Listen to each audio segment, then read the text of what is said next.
Hola, buenos días o buenas noches a todas y todos.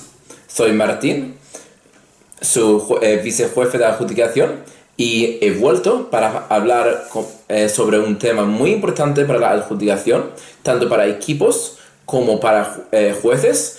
Tengan en cuenta a los equipos que conocer lo que deben hacer los jueces es lo más útil posible para dar retroalimentación a nosotros.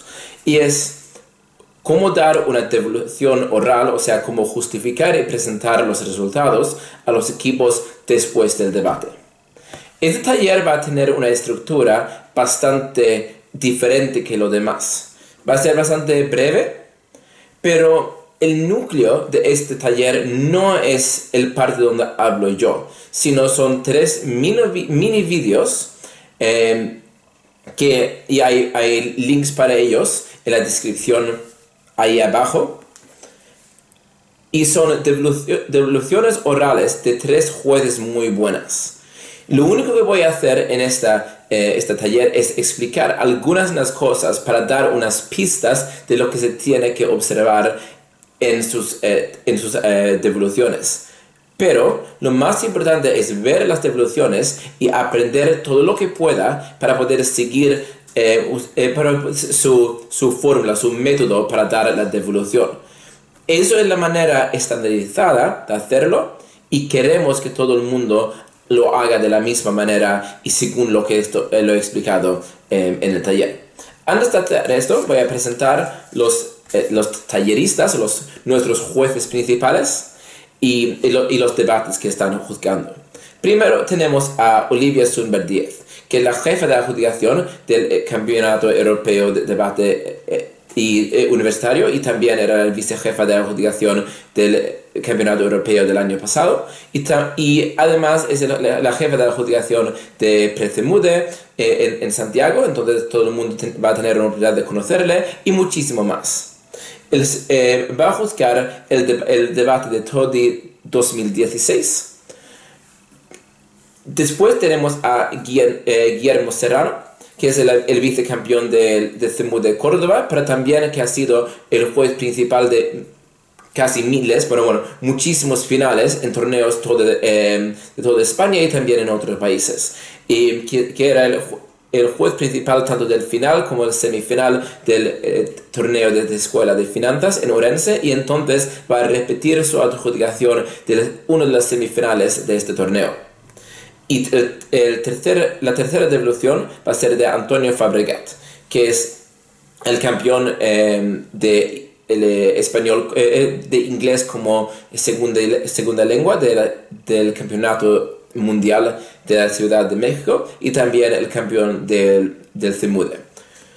Él va a dar una justificación de la final del torneo de Escuela de Finanzas también en Orense. Todos esos debates también se puede ver con los links que están en la descripción. Pero para este taller no es tan importante conocer los debates y tampoco es importante los resultados. O sea, eso no es un taller de cómo llegar al resultado perfecto. Vamos a asumir que el resultado es bueno o perfecto y son muy buenos jueces. Estoy bastante seguro que sí es, pero lo importante en este taller es mirar cómo lo explican los equipos y cómo lo justifican. Y eso es lo importante. Y si alguien no está de acuerdo con los resultados o lo que sea, es otra cosa, es otra conversación. Entonces, quiero comentar 8 cosas en sus devoluciones orales. Primero, todos empiezan con el resultado y lo hacen de una manera muy eficaz. Eso es súper importante porque los equipos tienen que saber cuál es el resultado del debate antes de escuchar la justificación, porque entonces van a entender mejor cómo funciona la justificación. Los jueces que dan el resultado al fin de la justificación suelen ser lo mismo que no hacen las comparaciones entre todos los equipos. Porque si yo voy a volver a hacer las justificaciones entre todos los equipos en el debate, entonces va a ser quedar muy claro quién ha ganado y quién no. Porque tengo que volver a decir, bueno, ese argumento gana al otro, pero no a este y tal. O sea, va a estar bastante claro. Entonces, si usted como juez piensa que es óptimo no empezar con el resultado, es muy probable que cometes este error. Entonces recomiendo que empiece con el resultado. Y además que es importante dar el resultado bastante rápido. O sea, solamente decirlo sin justificación, sin nada. Porque la gente quiere la justificación profunda lo más antes posible. Y entonces no se debe de gastar tiempo en este momento. En particular como tiene solamente 15 minutos. Entonces, segundo, y eso también sigue el tema de no gastar tiempo, empiezan inmediatamente con la justificación. No gastan tiempo hablando sobre el debate en general o dando consejos generales ni nada. O sea, eso es algo que pueden hacer con cualquier de los equipos después de dar el resultado en el feedback individual. O sea, entonces, si hay gente que quiere ese tipo de consejos, pueden pedirlo. Y la gente que no quiere este tipo de consejos, entonces no tienen que gastar tiempo escuchándolo. Lo que quieren saber es cuál es el resultado y por qué. Entonces, empiezan inmediatamente y se da cuenta que empiezan directamente con la cámara alta. Y eso es importante. O sea, hay dos cosas que se puede observar en ese momento. Primero, es que no sigue necesariamente el orden de los resultados. Se puede hacerlo así, pero es importante darse cuenta que es un método que es muy común y que recomiendo. Porque si se habla de todo el debate como pasa cronológicamente, es menos probable que se olvide de un argumento o dos argumentos, porque después de haber comparado lo más importante, en donde no se vuelva a hablar de otros argumentos. Pero lo más importante es que empiezan directamente con dos equipos. O sea, empiezan con la comparación, no empiezan solamente con el primer gobierno, sino con la comparación entre el primer gobierno y la primera oposición. Entonces entran directamente en el análisis comparativo. Se da cuenta que Guillermo lo hace un poco diferentemente, o sea, pasa bastante tiempo describiendo lo que está haciendo el primer gobierno, pero lo importante es que lo hace con el fin de poder comparar estos argumentos directamente con las respuestas con la primera oposición. Y entonces, cuando habla de la primera oposición, gasta menos tiempo hablando de ello, porque al describir sus respuestas, también queda claro cómo interactúan con los argumentos del primer gobierno, porque lo han explicado de una manera muy profunda. Aún así, recomiendo en este momento a lo mejor un poco más el método de Antonio y Olivia, que inmediatamente describen lo que hacen los dos equipos y lo comparan. Es una manera de hacerlo muy claro, porque cómo ha terminado la cámara alta, pero también es una manera de ganar muchísimo tiempo, porque se está explicando dos equipos a la vez.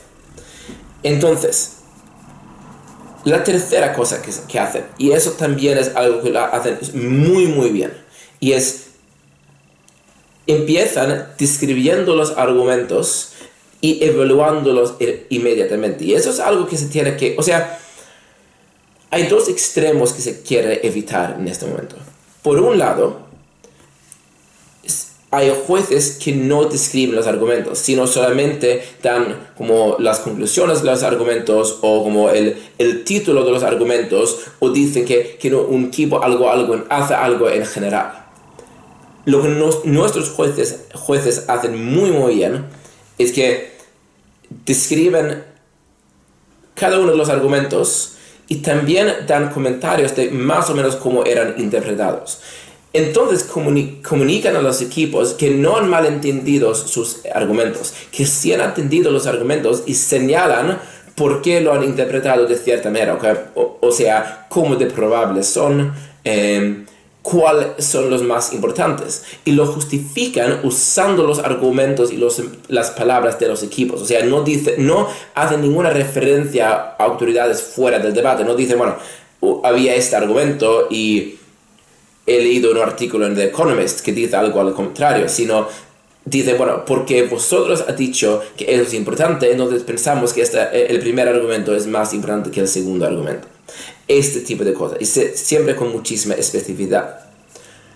Pero tengan en cuenta, y esa es la quinta parte, que aunque señalan problemas con los argumentos o partes que son más o menos probables, eso nunca es el fin de la descripción o la evaluación de los argumentos. O sea, describen el argumento y después dicen, pero aún así lo vamos a comparar con el argumento del otro lado. Aunque no pensamos que, por ejemplo, en el debate que describe Guillermo, o sea, que dice que hay cosas con la probabilidad de algunos argumentos que no son muy profundos, pero no acaba en ese momento, acaba en el momento cuando la primera oposición explica lo que acaba de decir Guillermo, explica cuáles son los problemas, explica por qué no podemos tener en cuenta esos argumentos. Y los jueces siguen haciéndolo a lo largo de toda la evaluación. O sea, siempre señalan cuáles pueden ser los problemas de los argumentos, pero después también explican si a pesar de ello consiguen ganar a otros argumentos o perder a otros argumentos.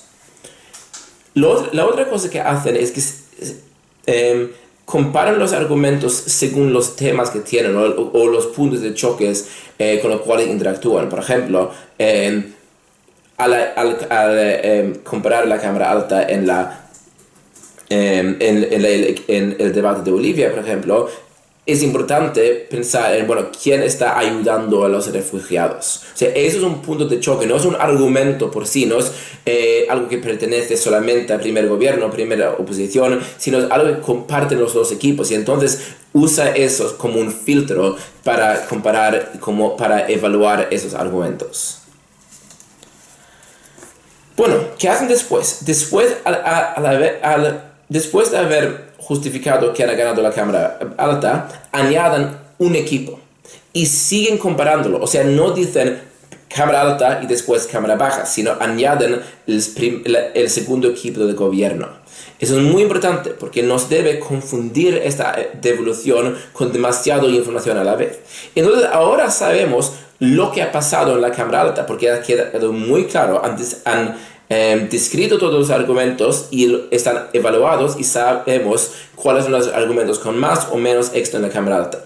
Entonces, ¿qué hacen primero? Primero describen cuáles son las contribuciones del segundo equipo del gobierno y también comentan si es suficientemente nuevo, si es suficientemente original para contar. O sea, ¿cuánto están contando con este análisis?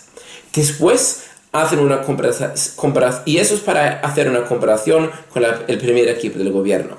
Y después hacen dos cosas. Consideran la refutación de la segunda equipo del gobierno hacia la primera equipo de la oposición para comparar si este equipo ahora ha conseguido ganar a la segunda oposición o si quedan argumentos de la segunda oposición que no consiguen refutar. Y después comparan las contribuciones sustantivas con los argumentos de la primera oposición. Entonces hacen dos comparaciones al hablar con el segundo gobierno. Entonces a este momento todos esos tres equipos han sido comparados con los demás. Y después, ¿qué pasa? Vuelven a hacer lo mismo con la segunda oposición. Describen lo que han hecho, evalúan cómo de bien probados son. Después consideran las refutaciones del segundo gobierno y consideran las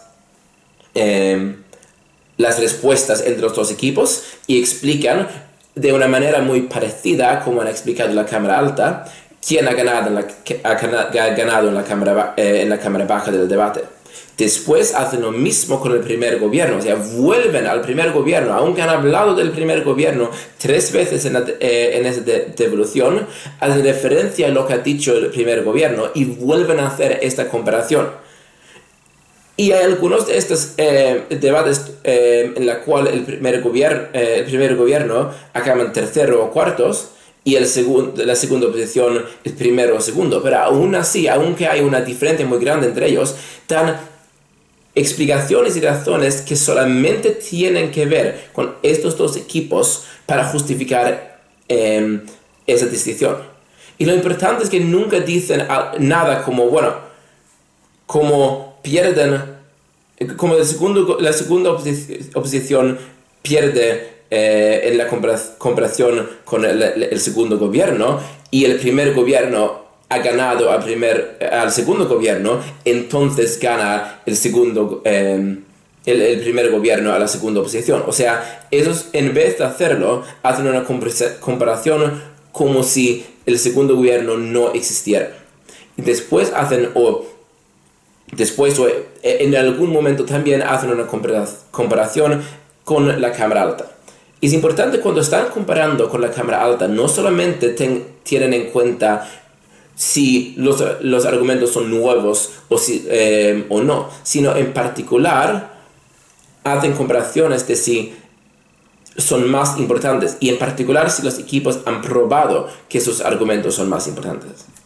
Y fíjense que en todo eso nunca hacen ninguna referencia a los equipos en general. Nunca dicen cosas como que hay equipos con más argumentos que los demás, o que son más profundos, o que tienen mejor estilo, ni nada. Solamente hablan de los argumentos y cómo funcionan los argumentos y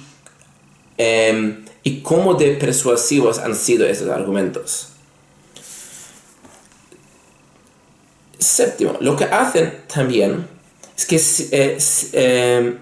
explican cómo funciona la refutación. Y eso también es muy importante. Porque, por ejemplo, en el debate que juzga Antonio, hay muchísima refutación que va directamente entre los equipos.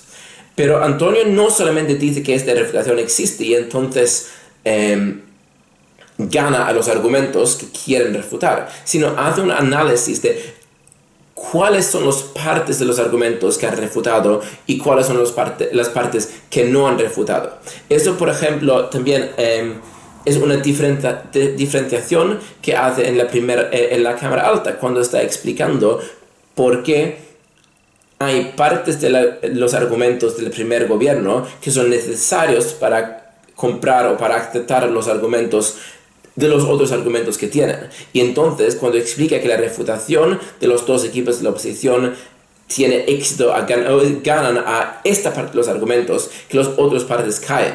Y eso es muy importante para señalar a los equipos, o sea, cuál es la jerarquía entre los argumentos, pero también porque aunque no ha habido refutación directa a cierta parte de un argumento, caen por ataques de otros argumentos. O sea, ese tipo de diferenciación puede ser muy importante y eso es lo que suele pasar cuando se está analizando solamente los argumentos como han sido presentados de los equipos y evaluando el efecto específico que tiene cualquier refutación.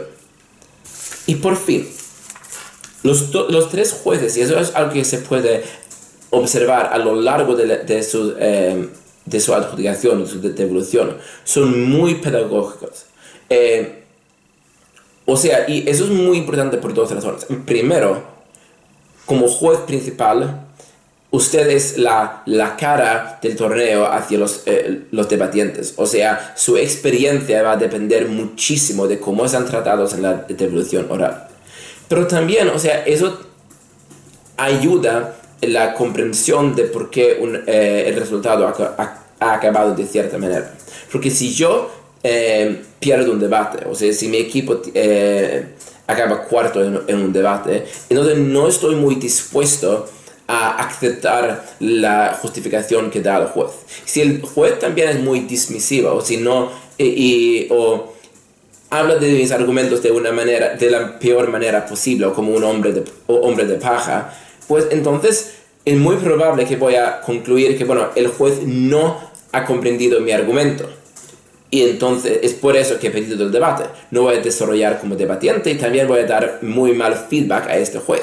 Pero si el juez hace un esfuerzo de hablar sobre mis argumentos de una manera positiva, identificando las partes buenas de los argumentos y después explicando por qué no han tenido éxito, por otros problemas o otras debilidades en los argumentos, entonces es más probable que voy a seguir en su razonamiento y en comprender por qué, según una métrica justa y una métrica objetiva, he pedido el debate. Eso va a crear una mejor experiencia para todos, para el juez principal, para los equipos y para el equipo de adjudicación, porque no tenemos ganas de mover a nadie por haber recibido feedback que no merecen. Al fin, tomamos la devolución oral muy en serio. Si usted tiene problema con eso, tengan en cuenta que es algo que se tiene que practicar. O sea, eso no es fácil. Todo el mundo tiene problema con ello cuando empiezan y merece la pena practicar. Pero es muy importante y vamos a contar tanto con ello, o sea, la manera de dar devolución y la interactuación entre el juez y los equipos, como si la decisión haya sido correcta. O sea, porque cuando recibimos feedback hay dos aspectos. O sea, no podemos saber si el resultado es correcto, no podemos saber si la devolución era perfecta o no, pero lo vamos a considerar, y entonces es muy importante estar seguro que se puede justificar de una manera clara, justa, objetiva y positiva cualquier resultado en cualquier debate. Si usted está practicando eso, es muy bienvenido a mandarme una grabación exactamente como las grabaciones de Olivia, Antonio y Guillermo, y les voy a dar feedback. Y no puede ser más de 15 minutos, porque eso también es la restricción que tenemos en el Zemude. Puede ser de un debate imaginado, un debate grabado en el internet, un debate que usted ha juzgado en su club de debate, o lo que sea. Pero es una oportunidad de recibir feedback y poder desarrollar esta capacidad antes de que empiece el Zemude. Por fin, en unos días vamos a tener la última sesión, que es las preguntas y respuestas. Es una oportunidad de tener una conversación conmigo sobre la adjudicación y para aclarar cualquier pregunta. En este momento hemos recibido muchas preguntas, pero tenemos espacio para más. Entonces, recomiendo que, como voy a hacerlo en vivo, que se suma conmigo en este momento para mandarme preguntas, o mandarme preguntas en los comentarios de este vídeo, y lo voy a responder en el taller y después subir en YouTube. Hasta entonces, buenas noches.